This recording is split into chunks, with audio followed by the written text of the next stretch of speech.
Good evening, high school football fans. This is High School Football America, the nation's premier national high school football show on the Artist First Radio Network. I'm your host, Jeff Fisher, founder and editor-in-chief of High School Football America and highschoolfootballamerica.com. Happy 2013 NFL Draft Day. In just about an hour, we're going to find out who the number one pick is in the NFL Draft out of New York City. We'll be talking about that on the show tonight. But first, we got to let you know that Kellogg's Frosted Flakes is the proud sponsor of High School Football America, and they appreciate you for tuning in each and every Thursday so we can share these great high school football stories with you. And they want to remind you that, like football, Frosted Flakes is another passion that you can share with your kids. Dads, whenever you're talking about high school football or just, the youth league football, whenever you're sharing the passion of sports with your kids, what you need to do is when you're done with that, maybe tossing the ball around, shooting some hoops, you need to go in and share those thoughts and that passion over a bowl of Frosted Flakes. Go to highschoolfootballamerica.com and click on the Frosted Flakes ad to go to the Facebook page for Frosted Flakes. We have some videos and photos going up there shortly, and we appreciate everything that Kellogg's Frosted Flakes does for our youth, whether it's the young kids or those teenagers, when it comes to getting them to recognize the specialness of sports at all levels. That's Kellogg's Frosted Flakes. Well, speaking of highschoolfootballamerica.com, huge news. We took a couple of weeks off here. We're doing a lot of business, and we just have some wonderful news. It took us a while to get this together, but we are proud to announce here tonight on High School Football America that the brand will stay High School Football America, but we have a new domain name that's going to be implemented over the course of the next several months as we head toward the 2013 high school football season. We are now the proud owners of the domain highschoolfootball.com. Yes, you can't get any more specific than that. Highschoolfootball.com. If you put that in right now, it will click right over to High School Football America, and just a little bit shorter to type in. But it's a lot of fun. It's going to do a lot for our brand as we grow out there nationally. I want to thank Stu Ross at Ross Productions. He's been the keeper of the flame for this domain for a long, long time. Stu is a great friend of myself personally and of our show. We're working on several things. He's got a great catalog of high school football players that have gone on to the pros, about 700 of them in his catalog that he shot from the late 90s to 2004. We've been using them on Fridays on highschoolfootballamerica.com, calling it Flashback Friday. We've had 2 videos up so far. We'll put up a third one coming up on tomorrow.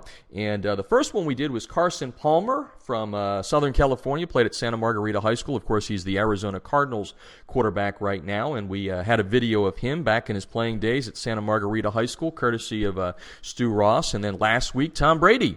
Yeah, he had a pretty darn good career in the pros that will continue on, just signing a new contract extension. He wasn't the greatest high school football player. His teams were basically 500. We know he wasn't a first-round pick. Carson Palmer was the number one pick in 2003, but we had some Tom Brady video up there. So just go to highschoolfootballamerica.com. You can search whatever you want. I just put in Tom Brady or the name Carson Palmer. It will take you right to the link so you can see these great videos of these NFL players, present and past, that were in their high school football uniforms. It's good stuff. It's great video. It's not kind of top of the press box type of stuff. Stu Ross Productions has done a wonderful job of shooting that. So something new we're starting. We've got a lot of stuff going on that's going to be associated with highschoolfootball.com becoming the main domain name.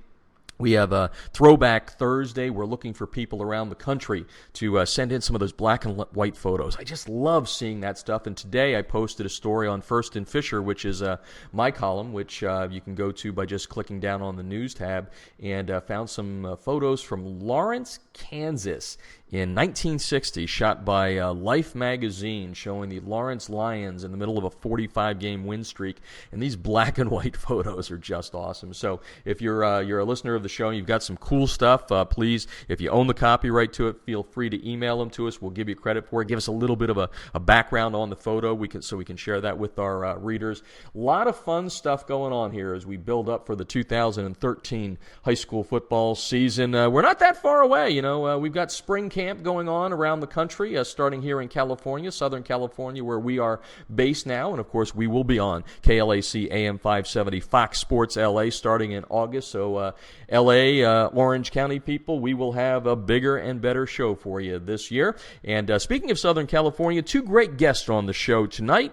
One hails from Southern California, good friend of the show. He hasn't been on this show, but he's been on our LA show on Fox Sports LA. His name is Mike Moschetti. He's the head coach. He's an alum at La Mirada High School on the border of LA County and Orange County. La Mirada has a lot of Division I talent. It's a public school, and Mike, going into his 6th year, has built up quite a program there. So Mike's going to stop by and talk about some of the stuff they do. One of the things they do, they have what's called Conventus, which I'm going to take part in tomorrow. I'm going to be at La Mirada High School.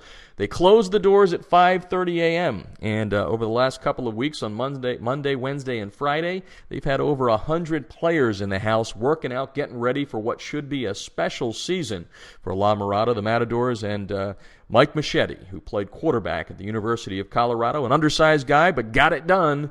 He will stop by to talk about what the team looks like and some other things. He's got some great insight into social media and a lot of different takes on different things. And then at the top of the show, in just a few minutes, we're going to talk to a guy that was drafted in the second round of an NFL draft.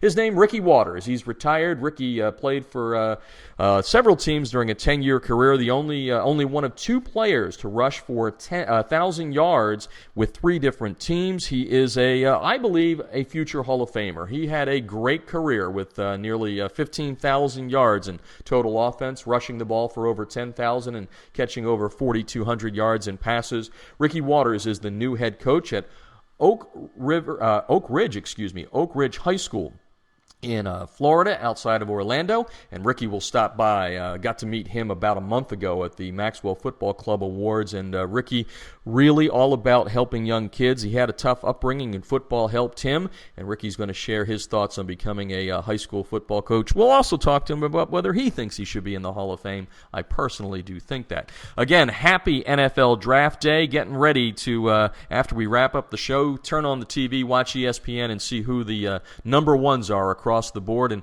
had a good time earlier this week. I posted the story yesterday on highschoolfootballamerica.com, which you can now get at, as a reminder, from highschoolfootball.com. And don't forget to follow us on Twitter at HSFB America, HSFB America.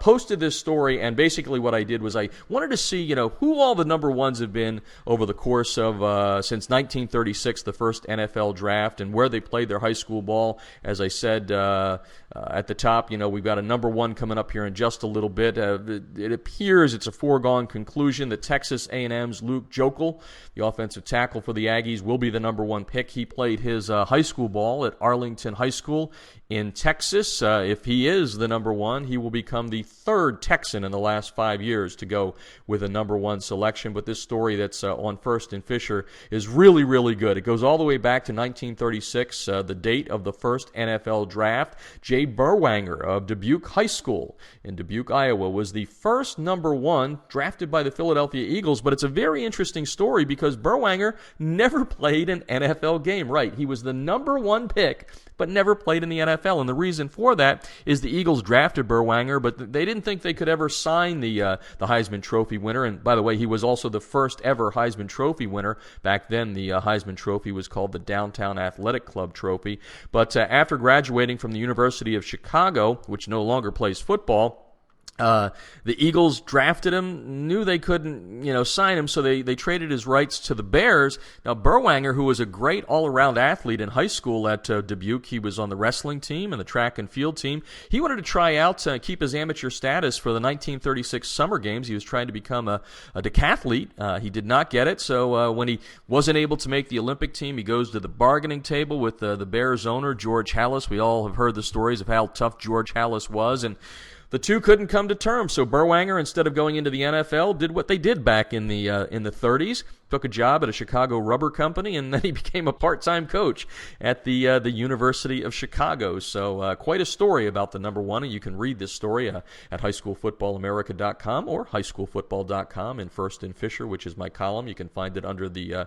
news tab there. We also took a look, in the present. So there have been 83 number one draft picks since 1936. And remember, from 61 through 66, there were actually two number ones, because that's when the NFL and the AFL were battling before the merger there in 67. So there have been 83 in all.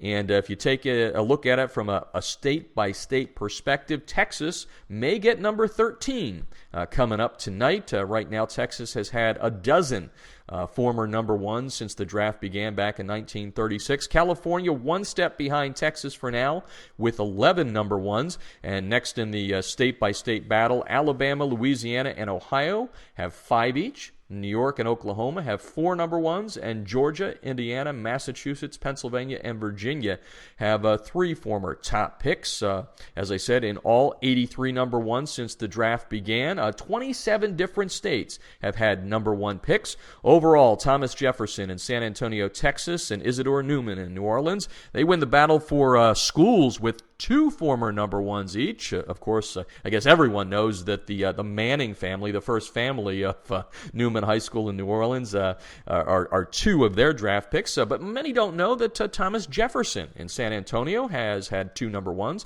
Kyle Rote in 1955 and Tommy Nobis in 1966. Rote played for the Giants and Nobis for the Atlanta Falcons. Also proud, I'm Pennsylvania proud, even though I love Southern California now. Proud that my hometown area, the Lehigh Valley in Pennsylvania, has had a number one and a Hall of Famer to boot. Chuck Bednarik, the last true two-way performer during his playing days with the Eagles, was a number one draft pick way back when. He went to Bethlehem High School, which is now Liberty and Freedom. He would have played at Liberty High School, which is where the school is now located. But Concrete Charlie, as he was known, and many say he was the hardest hitter ever when it came to being in the NFL game. But he wasn't called Concrete Charlie because of his ability to tackle people. He, during the offseason, was a concrete salesman. How's that? I don't think this year's number one is going to have an off-season job, but Bednarik was selected number one by the Eagles in the 1949 draft. Trish Hoffman and I had the pleasure of talking with Concrete Charlie, Chuck Bednarik, at the Maxwell Football Club 76th Annual Gala in Atlantic City last month. 88 years old, and I'll tell you what, I wouldn't want to take him on. He's got a mean streak in him. I think he would really want to put on the pads one more time and go at it. So there you have it, Bednarik, a number one and a Hall of Famer. So the question becomes, if you're a number one pick, does that indicate the start to a Hall of Fame career like it did for Bednarik, who turns 88 on May 1st? The answer is no. Less than 16% of former number ones, or 13 out of 83 former number ones, have gone on to Canton. And the last person to do that, Troy Aikman from the class of 1989. So again, nothing is etched in stone as a result of what happens tonight. Aikman, by the way, played at Henrietta High School in Oklahoma before going on to star at the University of Los Angeles, California, Los Angeles, otherwise known as UCLA. Alrighty, well, lots to talk about tonight. We've got some safety issues, a big decision by a committee in Texas that we'll talk about a little bit later, but we need to get to our guest. Coming up next in just a couple of seconds, Ricky Watters.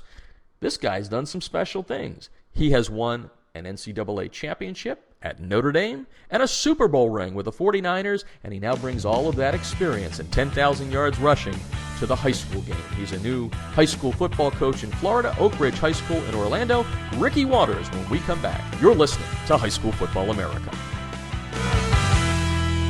GTM Sportswear is proud to sponsor outstanding student athletes through the Athlete of the Month program with the National High School Coaches Association. For any sport or any season, GTM has your team covered from practice to performance with uniforms, warm-ups, practice wear, fan apparel, and more. Go online to gtmsportswear.com and find a sales representative in your area for a one-on-one consultation. With dependable apparel at the right price, outfitting your team has never been easier with GTM Sportswear.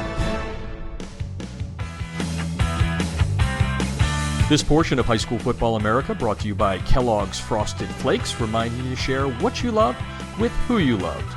Well, as we said at the top of the show, real pleasure tonight to have a gentleman I got to spend some time with down at the Maxwell Football Awards in March. I watched his career when I was covering sports in Philadelphia when he was the star running back for the Eagles. He's a guy that had an incredible NFL career. Many say he's one of the running backs that should be in the Hall of Fame that isn't yet, so we hope that comes his way in just a short bit of time as I got him smiling already. It's Ricky Waters, and the most important thing is he's now a high school football coach in Florida at Oak Ridge High School. Welcome to the show, Ricky.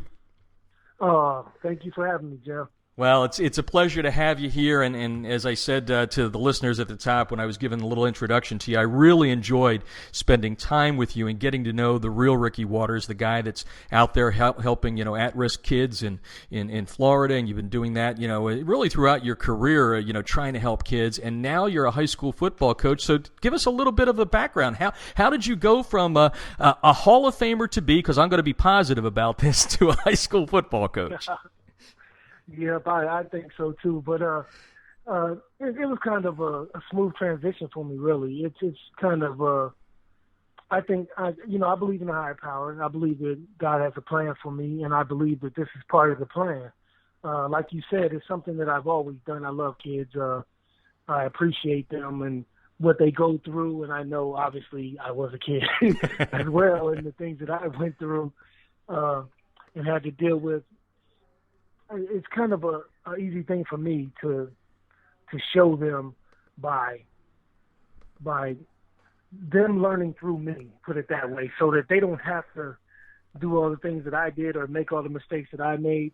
It's kind of an easy thing for me to talk with them, and the fact that I have this power, for lack of another way of saying it, but I have this power that kids want to hear what I have to say. They actually will sit down and listen to me, and they feel that they can relate to me once they start talking with me. I think it's just a great thing, and I love talking with them. I mean, it's just fun, and especially when I see it sink in. You see that light bulb go off, and it's like ding, and they actually are trying. I just don't believe there are any bad kids out there. I believe that they are in bad situations. I believe that their parents have made mistakes that put them in bad situations, but the kids themselves, they all want to be good. They all want to do well. They all want to be leaders in their communities. They all want to be people who people look at in a positive light. So that's what I've found, and it's just a joy working with the kids. Yeah, and like I said, when I mentioned Atlantic City about a month ago, it was fun to see you share that love. It comes through, folks. I mean, it's legit. It's not something he's putting on. Talking with Ricky Waters tonight, the new head coach at Oak Ridge High School in Orlando. So Ricky, take us to that first kind of team meeting. You gather everybody up. You're this Pro Bowler 5 times, over 10,000 yards rushing. What do the kids' eyes look like when Ricky Waters walks in and says, "Hey guys, I'm your new head coach"? Saucers. Saucers. It really feels good. From the beginning, it was just about the kids, and I was like, here are more kids that need me. It's not the richest school. It's not the richest kids going to the school. A lot of them are, in tough situations. Most of them are on the meal plan. 92% of them are on the meal plan so a lot of them, the meals that they get during the week are the meals that they get at school, the best meal that they will get. So, I mean, that's the kind of thing that we're dealing with. 40 of them are homeless, and I don't understand how you could be a child and be homeless and actually make it to school. But they make it to school, they find a way, and they're in tough situations. So it was that led me there. I said, they need me. It's what I already do anyway. But then I get to coach too, which is what I love to do. I do football camps and stuff like that anyway.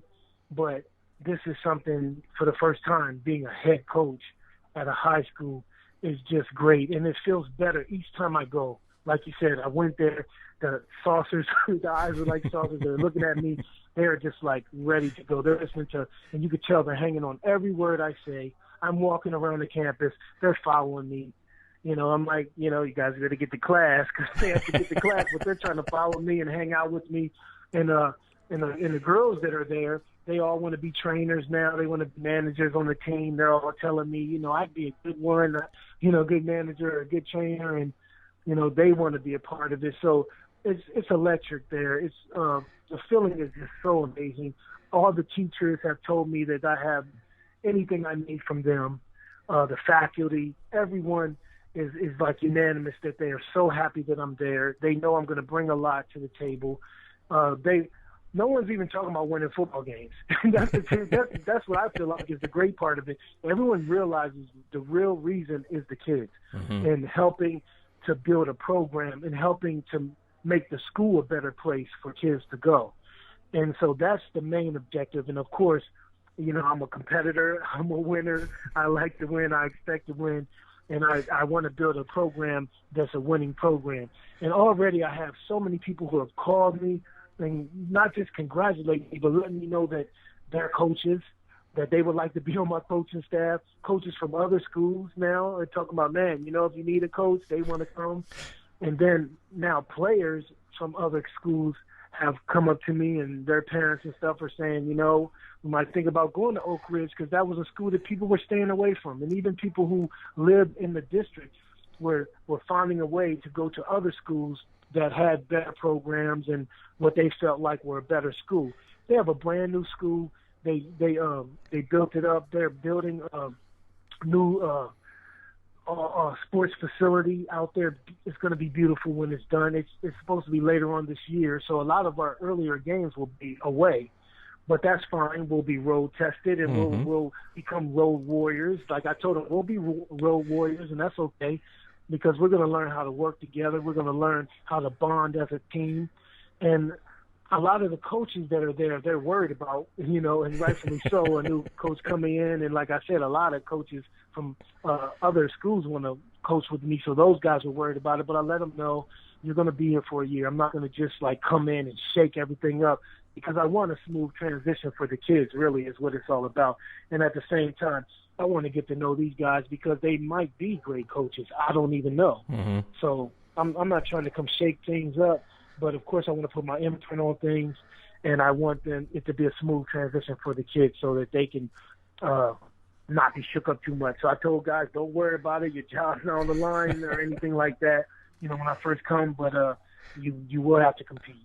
Well, it's not going to be hard to see that kind of light gleaming out of Orlando at the school there at Oak Ridge. I mean, you got a little gleam from the old Golden Dome when you won a national championship at Notre Dame. You got that Super Bowl bling and all that. So I'm sure you're not going to have any trouble attracting people. Let me ask you a question about being a coach, though. And you and I think, talked a little bit about this in Atlantic City at the Maxwell Football Awards. You had a great career at Bishop McDevitt outside of Harrisburg, and you said to me that day that your football coach was very instrumental. So here's the question to you. How much of your old coach, or any coaches, because you played, Lou Holtz, you've got a long list of great coaches you played for. How do you mix that together and become Ricky Waters, the head coach? Well, I'll tell you what, I will take a lot from them. It will probably be more of each one of them than it is just me. and I say that because I'm like that with everything I do. Even as a player, what you saw out there on the field was a little bit of Walter Payton, a little bit of, Eric Dickerson, a little bit of Tony Dorsett. I'd see something, man, Chuck Murphy, when he's running, and Chuck Foreman, I see, his spin move, and I put that in my repertoire. So I kind of mixed it up a little bit and started, using parts that I like of different players, and that's what turned out to be. Sounds like you were a video game before there was a video game. You personally, a little bit of everything, and now you're an EA Sports game. Everything. Get the little stutter steps, Walter Payton, a little drop the shoulder. I was watching these guys. I study, and the same thing with coaches. It's the same thing. I'm going to take a lot of Coach Holtz. I'm going to call him up and talk with him about it. Talk with my coach, high school. Definitely will get their input on it, because I know they're going to give me, first of all, they're going to say congratulations and say they know I'm going to do a great job. I know that, and they're going to make me feel good, but I know they're going to give me some tips. When I was in Philadelphia just now, I got to talk with Chip Kelly a little bit, and he's coming in for the first time as a professional coach, and he's saying some of the things that the challenges that he met when he came there. But it's already turning around. You can see the guys, they're already following his lead. They already like the way it's going. because he went in there, he met it head on. He didn't. It wasn't like a dictatorship or anything like that. He made it like a family atmosphere, and that's what I plan on doing. The same thing, a family atmosphere. But of course, you have to follow my lead. You know, I am the head coach, and you know, I'm definitely gonna put my imprint on things there. But I would definitely look for. I talked with one of my good friends. Well, he was my roommate for 2 years at college. Was Todd Light. He's the defensive back coach there at Philadelphia. He gave me a lot of insight too. We sat and talked. So you know, I'm just gonna talk to guys that I know, get input from them, and then also go with what I feel in my heart and my gut is the right thing to do. Talking with Ricky Waters tonight on High School Football America. Now, if being a high school football coach is not enough, being a motivational speaker is not enough, you're also doing the agent thing right now. And here on the draft weekend, which is I think it's a national holiday now around America with what ESPN does. You've got a young man that you're mentoring, and I think in a lot of ways it's a great fit because I've read a lot about him since you and I talked. His name is Washaun Ely. He played at Georgia as a freshman and a sophomore, led the university in rushing as a sophomore, I believe, and now is at Jacksonville State and ready for the draft. So tell me a little bit about him and a little bit about how you got hooked up into him and the agent game. Well, he's a great kid. First of all, as an agent, my wife is the agent, so I'm kind of the mentor, so to speak. And I look at myself as more the mentor and kind of a guy who can train them and get them ready and get their mind right and get them to understand what it's going to be like going into a professional game and all that, but and going into the NFL and what to expect. But Washaun has been a breath of fresh air. He really has. I mean, you talk about a guy who works hard. This guy works. I mean, he's stronger than I ever was. First of all, he might even catch better than him. I swear, the guy catches everything. He catches everything. So I'm really excited about his talent. First of all, but you talk about a loyal guy, a guy who's very respectful. Everything's yes, sir, yes, ma'am. Everything is just like, what do you need me to do? I'll run through that wall for you, whatever it takes. Very loyal to his friends, to his family. I'm just really excited. I had him. He stayed at our house for a month or so. My kids love him. They're still, when is he coming back? I'm like, well, I don't know. You know, he's not going to live here. He just was here training and stuff. So we want to get him drafted. He's not staying here. We want him drafted.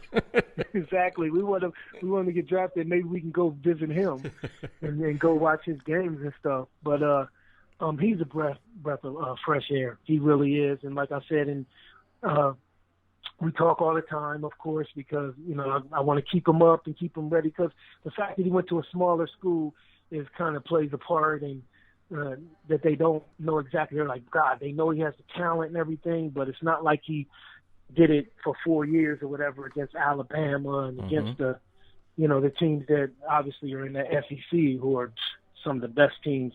I mean, I don't know, but I mean, obviously we were independent as Notre Dame. But that SEC, they know how to play football there, boy. You think? They put it on us in that championship game. I was there, man. I was excited all the way up until about the second play, and then it was downhill from there. Because Alabama really, really took it to us. But so they know how to play. So I understand where they are with that. But I'm telling you, whoever picks this guy, they're going to get a great player. They're going to get a loyal player, and they're not going to want to let him go. He's somebody who he blocks very well.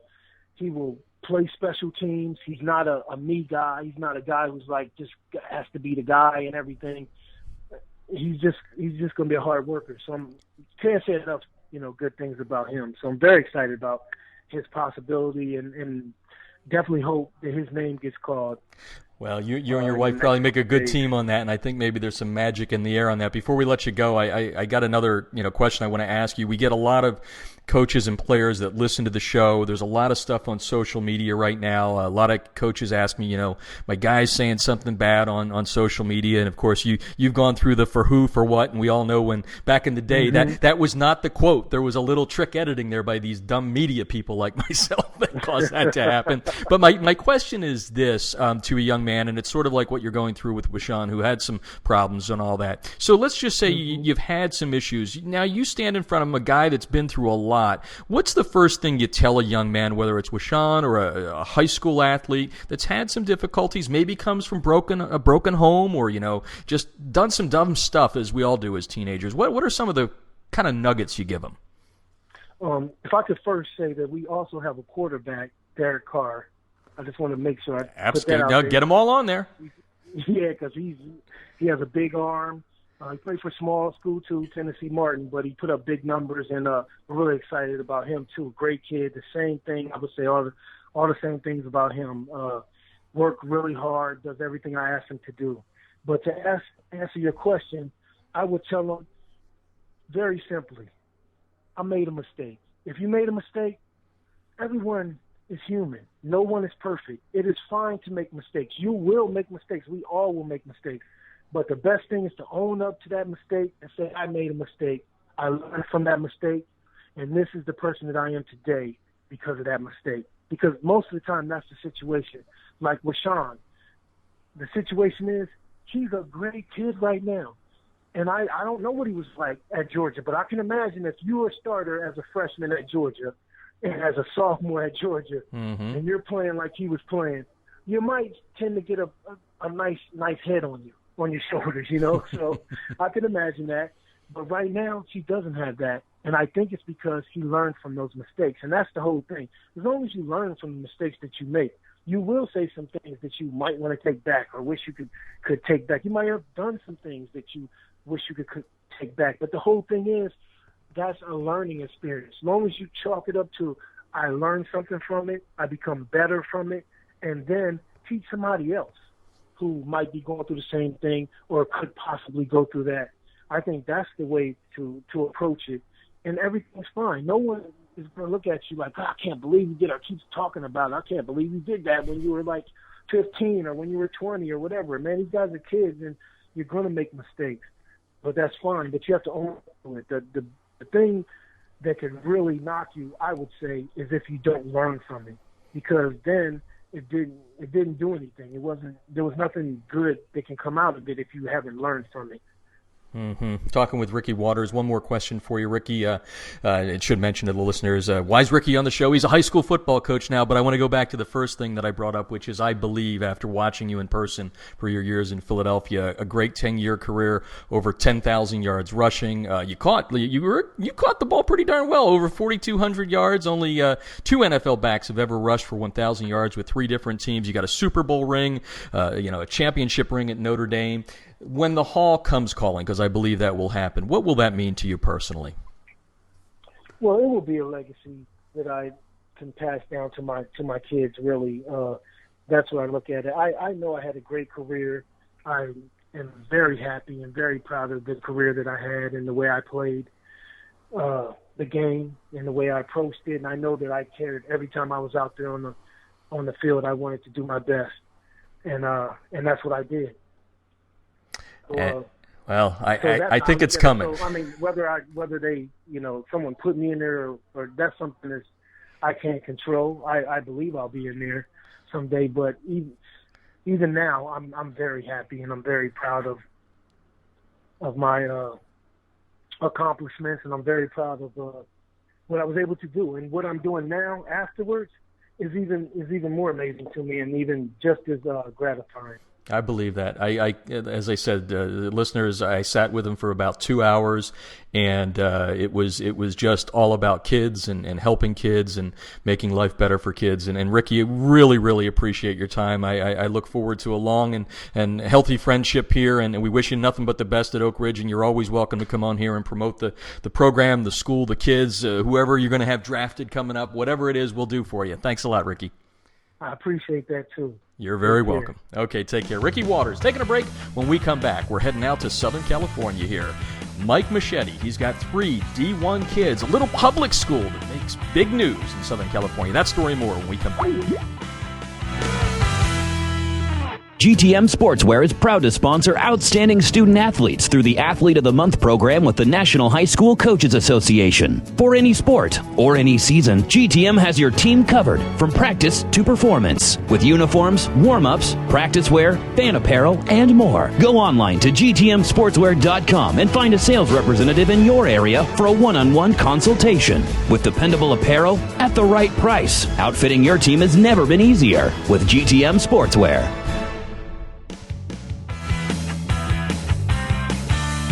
This segment of High School Football America brought to you by Kellogg's Frosted Flakes, reminding you to share what you love with who you love.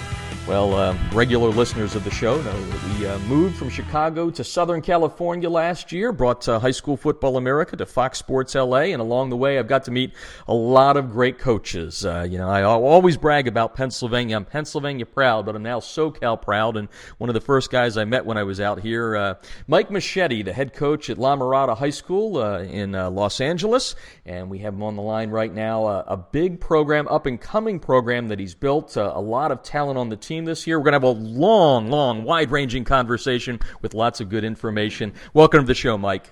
Jeff, thanks for having me on. Always a pleasure. It's great listening to you week in and week out. Well, we appreciate you saying that, and we've appreciated getting to learn about your program. A solid year last year, 9-2, and we're going to talk about kind of how the last game sets the tone for 2013. This is your 6th year of being the head coach there. You're a grad. You went on to play college ball quarterback at the University of Colorado. But before we get started, it is a national audience, so let's give the listeners a little bit of a thumbnail sketch here. La Mirada, what's the community like, and how does football fit into the fabric of the community in La Mirada? Yeah, La Mirada is near, it's on the border, Orange County, LA County, near Disneyland, Knott's Berry Farm. It's a great sports town. There's one city, one school, we like to say. There's no major freeways or streets going to the high school, which is very unique. Most schools have a huge street that runs near the high school. Ours is kind of set back near a park, right on, near a golf course. A great Little League and Pop Warner programs.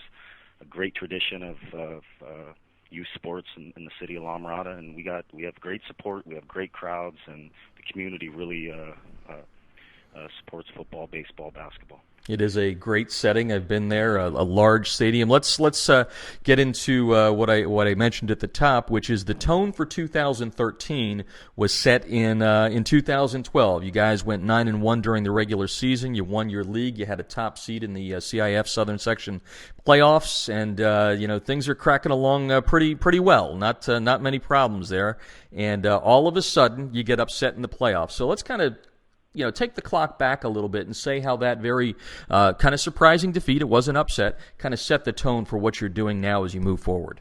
Yeah, it was last year was a very disappointing year, but the tone that we're setting this year with these kids is, last year is in the past. It's in the past. It's a new team. It's a new group of kids. We're building an identity day in and day out with these kids.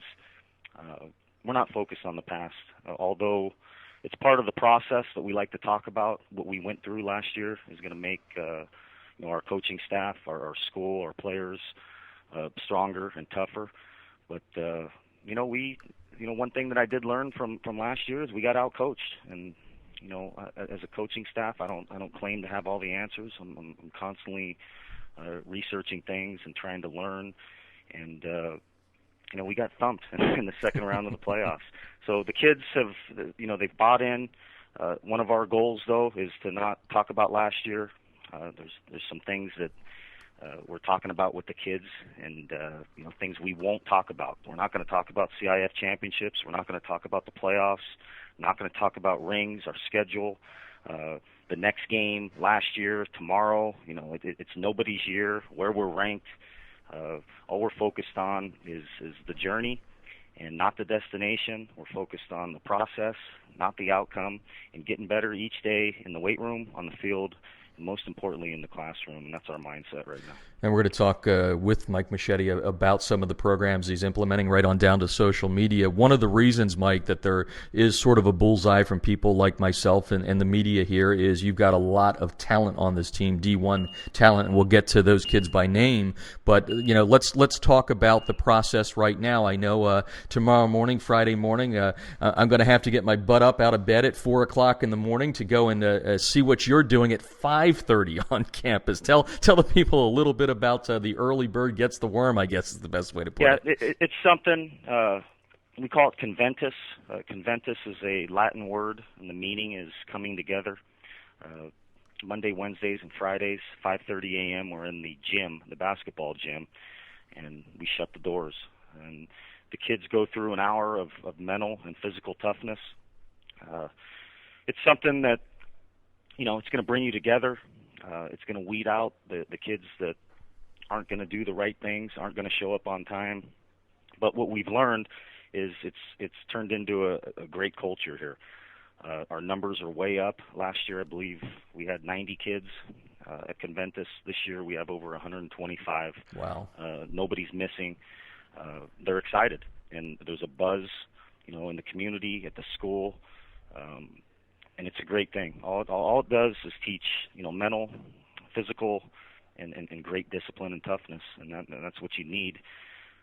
And what I want to stress, it's not only about football, but this is teaching you discipline and toughness, about life in general. And those two traits, if you're disciplined and you're tough, you're going to get far in life because, life's going to throw a lot of curveballs at you, and you're going to have to, there's going to be a lot of, peaks and valleys, and you got to get through it and find a way, and that's what these kids are going through. We also, the kids are here at 5:15. We start at 5:30. In the afternoon, 2:15 to 4, they lift weights, and then from 4 o'clock to 6 o'clock, we have mandatory study hall. And these kids are giving us their heart and soul, and I'm very proud of them.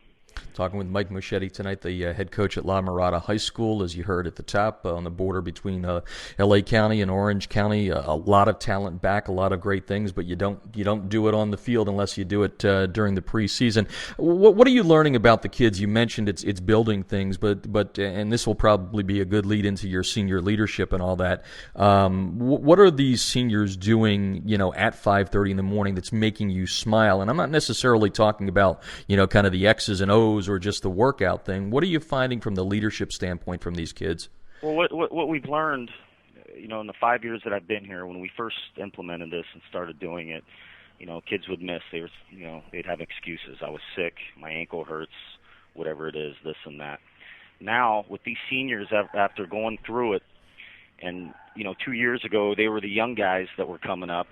It's turned into a culture where it doesn't matter if you're sick. It doesn't matter if somebody's car breaks down. We got a kid that lives in Compton, which is 40 minutes away. I specifically told him not to come to these because he has to take a bus to school every day. This kid still gets on a bus. It gets up at 3:15 in the morning. Wow. After I tell him not to, and he still is here on time. So, these seniors, they understand, what it takes to be successful, and you have to have great leadership. And great leadership is something that I believe can be taught. You got to be a vocal leader also, not just the guy that leads by example. And we got a great group of seniors that are focused on our goals. And, our goals are simple. Just get better each and every day, one day at a time. That's our focus right now. Talking with Mike Moschetti, head coach at La Mirada High School in Southern California here on High School Football America tonight.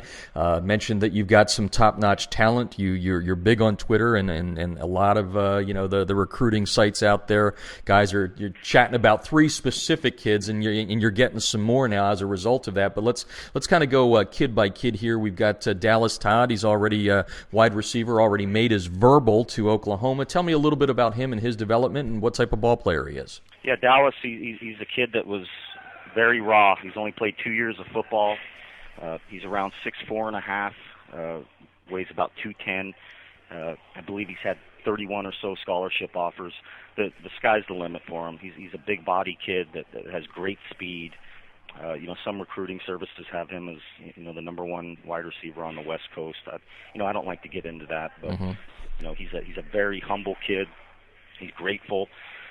He's a kid that he's not going to drag on his recruitment till signing day, and we try to teach these kids to be humble and be grateful about the whole process.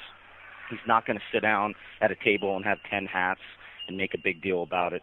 So he took his unofficial to Oklahoma about a week and a half ago and fell in love with the place, fell in love with the coaching staff, and he felt comfortable enough to commit, and he wanted to get it over with, so he committed to Oklahoma. And I'm like you. I'm not a big guy that chirps about the recruiting services and all that. It comes down to what you do on the field. Let's go to Tyler Luatua, brother, obviously, playing down at Alabama. But here's a kid, another humble kid. I've had a chance to see him in person. Doesn't talk a lot, but boy, when he's on the field, he gets it done. Yeah, he's a quiet kid. He's a tight end, outside linebacker. He can play H-back. Has scholarship offers, I believe, 29 or so schools from all over the country, from Notre Dame to Michigan to USC, Florida, Florida State, Miami. He's so versatile. He played last year at around 220 pounds. He's now 240. He's around 6'4". Just a great work ethic, in the classroom, in the weight room, on the field. Very, very quiet, like I said. He doesn't like interviews.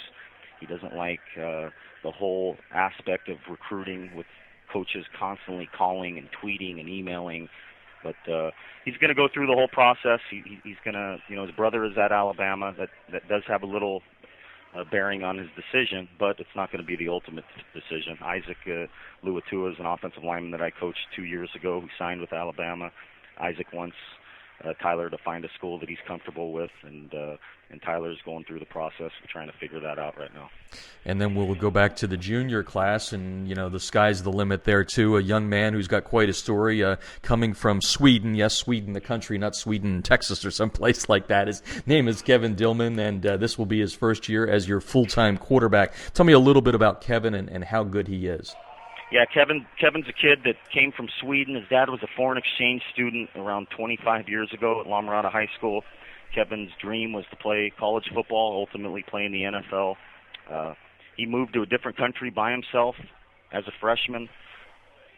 Had a great freshman year. Had some visa problems. Had to go back home. He's now a legal citizen. Last year he had a disappointing season. He tore his MCL in week 4. But he's just a very versatile football player. He's a kid that can play in a West Coast pro-style offense as a quarterback. He could play in a spread, zone read, option type of offense. He's also a kid that can play multiple positions. He could play outside linebacker. He could be a receiver, a tight end. He could be a strong safety. He's got 15 or so scholarship offers. Clemson recently offered him as an athlete. We had 4 schools here today watching us in the morning during our Conventus time, and Arizona, Oklahoma, Arizona State, and Washington State were there. They watched this kid work out, and their eyes were very big, and they're all very interested in him. So, go ahead. No, I was going to say, and one of the great side effects of having 3 kids at this level is you've got exposure for other kids in your program that maybe these recruiting sites aren't picking up on. And again, I'm not saying they're all. I'm just saying there's a benefit there. So who has benefited from this? I know you've got some kids now that are getting looks that as a result of coaches coming and seeing this trio. Yeah, we have an offensive lineman, class of 2014, Michael Traney. He was recently offered by Ole Miss, Nevada, Hawaii. Today, it sounds like Arizona and Oklahoma and Washington State are going to offer him. So it all comes back to our administration, our coaching staff. They do a great job of getting these kids. We make all our kids highlight tapes. We get their film out as early as we possibly can from their freshman year, sophomore year, junior year. And I have a great coaching staff and administration that works tirelessly. At least 10 coaches that are emailing, making phone calls to not only the major Division I schools, but Division I AA, Division II, Division III, and even NAIA schools. So that's one thing that we're really proud of at La Mirada. We're trying to get the message across that you don't have to send your kid to a high-profile Catholic school to get recruited. We have every school in the country coming through La Mirada High School. It's a small town. It's a small public school, and we're not gonna back down to Catholic schools that are selling kids that you have to come to a Catholic school to get recruited, because it's showing the country and our community that you don't. And you can get a great education at La Mirada. We have students that are going to Harvard, Yale, Princeton, some great schools all over the country. And that's one thing that we're going to do. We're not going to back down, and we want to fight to keep La Mirada kids in La Mirada, and then that's our ultimate goal. Great minds think alike. You read my mind on that. That was my next question. I was going to ask you, public versus private, but you answered it so well. And folks, for those of you that don't know, in the backyard here where we're talking about, the Trinity League and the South Coast League, two of the top leagues in all of America when it comes to high school football. Max Preps, I think, had them in the top 5 last year. Talking with Mike Moschetti, the head coach at La Mirada High School. And Mike, since you got the other question, answered already that I was going to ask you, here's one that I want to ask you, though, or actually state to the people. It's not just that you've got a lucky year here and you've got 3 kids that are top notch. This is something that you've done over the course of 6 years. How have you been able to kind of, build that situation where, as a public school, you're getting that notice from all these top programs, whether it's, Division I or 1AA? Well, in 5 years we've had 20 kids sign, and not all of them are Division I. Division I AA, like I said, Division II, Division III. And one of the goals that we had as a staff and as an administration with our athletic director, Coach Brooks, was to promote our kids. And I think there's a lot of high school coaches that are lazy, and there's a lot of kids that can play at different high schools. It's just nobody sees their film. So that's what we take pride in. We make sure these kids are academically doing what they're supposed to do. We make these kids as highlight tapes, and we send them to every school in the country, because that's what it's all about. We're here to win games. The ultimate goal is to win championships, but it's not about just winning championships. Championships come and go, but a college education lasts a lifetime, and if we can do anything to get a kid a free education, then that's what we're here, and that's what our goal is, and that's what we're going to do, to get a kid to be able to leave the state of California and go on and play college football, and your education's paid for. That's what it's about, and that's what our dream is as a program, as a community, to get as many kids out as we possibly can, and ultimately win championships in doing so. Talking with Mike Moschetti, head coach at La Mirada High School in Southern California tonight on High School Football America. Mentioned, Mike, that you are an alum. Went on to play, you were an undersized quarterback at Colorado and did a pretty darn good job. I know you're not going to brag about yourself. I'll do that for you, but you had a real good career there. You come back home to the alma mater, and now you've got to, face the pressure of that. But my question isn't so much about the pressure, but it's, the building of the staff, because you mentioned how important your assistants are. How did you put the staff together? Is this a La Mirada centric staff, or did you kind of pick and choose? How do you put together a staff, I guess, is the big question. Most of our coaching staff is guys that played at La Mirada High School.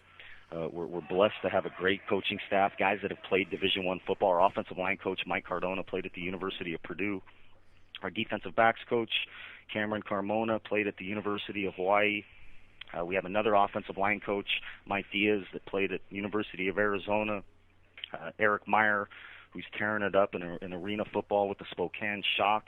He's a kid that coached with us for 3 years. Now when he's home, he helps out. Our offensive coordinator, Armando Rivas, was a walk-on at Oregon State, ended up transferring, got a degree from Cal Berkeley. A lot of these kids they're teachers on campus. Most of them are, La Mirada alums that want to give back to the community and to the city, and they're proud and they're organized and they want to win and help kids. That's the bottom line, is getting kids to understand the importance of education and move on and get a degree from a college. Talking with Mike Moschetti, head coach at La Mirada High School in Southern California and High School Football America. Going to switch away from the field right now, but I know this is an important topic that you and I have talked a lot about. We've had it on the show a couple of weeks ago, talking about social media and the student athlete.